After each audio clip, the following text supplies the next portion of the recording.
अगर आप इस धतूरे के तेल को सहवास के टाइम अपने पैर के तलुए में लगाते हो, मतलब पैर के नीचे साइड में दोनों पैर के अच्छे से 5 मिनट मालिश कर लेना। उसके बाद सहवास करना। और सहवास करते समय आप एक बात और ध्यान देना, अगर आपको चरम सुख की अनुभूति करना है तो देसी घी या फिर कोई सा भी घी, अगर देसी घी ना मिले तो घी लगा करके सहवास करना। और पैर के तलुए में ये धतूरे का तेल लगा के सहवास करना। आज मैं आप लोग को एक और नई जानकारी बता रहा हूँ। सहवास करते समय अपने लिंग में घी का लेप करें। घी से पूरी तरह से जड़ तक के उसको अच्छे से मालिश कर लें और उसके बाद पैर के तलुए में ये धतूरे का तेल लगा लें और उसके बाद सहवास करें। निश्चित रूप से आपके टाइमिंग में इतना ज़बरदस्त बदलाव होगा कि आप कभी ज़िंदगी में भी नहीं सोचे होंगे। आप हमेशा याद करोगे इस तरह से प्रयोग करोगे तो कि हमने आपको ये तरीका बताया था। और जब सहवास नहीं करोगे उस दिन आपको इस धतूरे के तेल से अपने लिंग की हल्के हल्के मालिश करते रहना है। लगभग सप्ताह 15 दिन कर लेना। इतना करने के बाद आपको हमेशा के लिए इन सारी समस्याओं से मुक्ति मिल जाएगी। लेकिन सहवास करते समय आपको अगर अच्छा लगे तो घी इस्तेमाल कर सकते हो, देसी घी या फिर मार्केट से खरीदा हुआ घी। इस तरह से करते रहना। आपकी ज़िंदगी में कभी भी कोई भी किसी भी प्रकार की जो सेक्सुअल प्रॉब्लम है वह आएगी ही नहीं।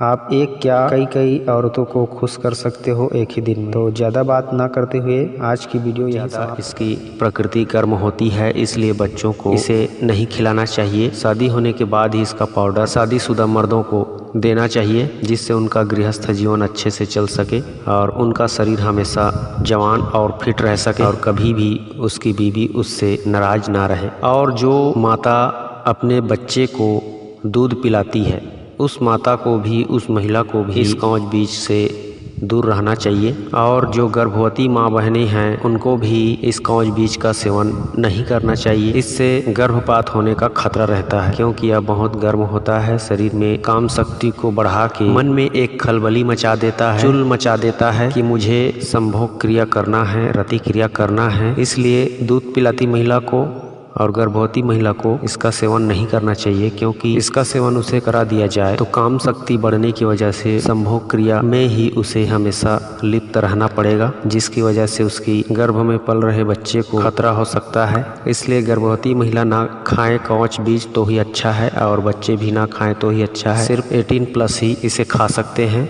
यह कांच बीज बहुत काम शक्तिवर्धक है और लंबे समय तक संभोग टाइम को बढ़ाने वाला होता है। और जिनकी आयु 18 से ऊपर हो चुकी है और उसकी हाइट नहीं बढ़ रही है, उसकी भी यह हाइट बहुत जल्द बढ़ाता है, क्योंकि शरीर की हाइट बढ़ाने वाली हार्मोन्स को, ग्रोथ हार्मोन्स को यह बहुत जल्दी विकसित करता है कांच बीज। इसलिए जिनका 18 साल से उम्र ज़्यादा है वे लोग हाइट बढ़ाने के रूप में भी कांच बीज का पाउडर इस्तेमाल कर सकता है। यह उनके लिए एक अद्भुत टॉनिक होगा। मात्रा सिर्फ वही है 3 से 5 ग्राम, चाहे कोई भी सेवन करे। और सुबह शाम हो सके तो दूध के साथ सेवन करें या फिर शहद के साथ या फिर हल्के गुनगुने पानी के साथ। तो दोस्तों, यह कांच बीज की जानकारी अगर आपको पसंद आई हो तो ज़रूर लाइक कीजिए। क्या करना है, इसके दूध को निकाल करके इसके दूध में थोड़ा सा बेसन और थोड़ा सा हल्दी मिला करके अच्छे से घोटाई फेटाई करके मिक्स कर लेना है, जिसमें यह पूरी तरह से अच्छे से मिक्स हो जाए, पेस्ट बन जाए। अब इस पेस्ट में दोस्तों आपको आधा कटा हुआ नींबू का रस मिला करके उसको फिर से अच्छे से घोल करके अच्छे से उसका पेस्ट तैयार कर लीजिए। अब इस पेस्ट को दोस्तों अच्छे से आप जहाँ पे आपका अनचाहा बाल है वहाँ पे आप लगाइए और अच्छे से मोटी परत में लगा दीजिए। और उसको लगाने के बाद दोस्तों आप ऐसे ही छोड़ दीजिए। जब वह सूख जाए तो उसको गर्म गुनगुने पानी के साथ धो लीजिए। इस तरह से अगर आप 2-3 दिन लगातार प्रयोग करोगे तो आपका वहाँ का अनचाहा बाल जो है धीरे धीरे पूरी तरह से झड़ जाएगा और ऐसा झड़ेगा कि वहाँ दोबारा कभी नहीं उगेगा। तो इस प्रयोग को आप करके देखिए दोस्तों, आपके कहीं भी अनचाहे बाल हों वह पूरी तरह से आसानी से झड़ जाएगी।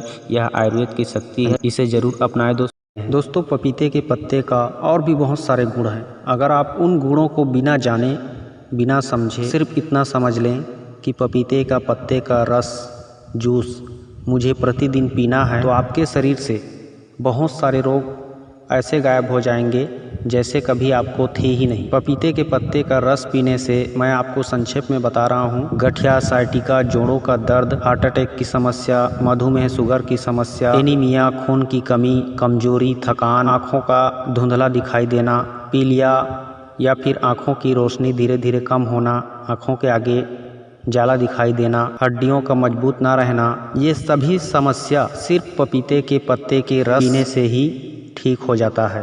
तो आप लोगों को एक एक करके समझाने की ज़रूरत नहीं है।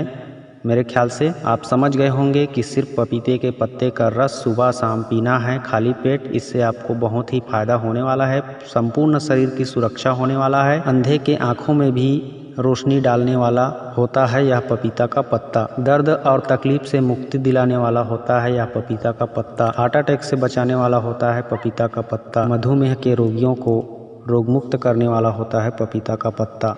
तो दोस्तों, आप लोगों को पपीता के पत्ते के फायदे समझ में आ गए होंगे। अगर तंदुरुस्ती आने लगती है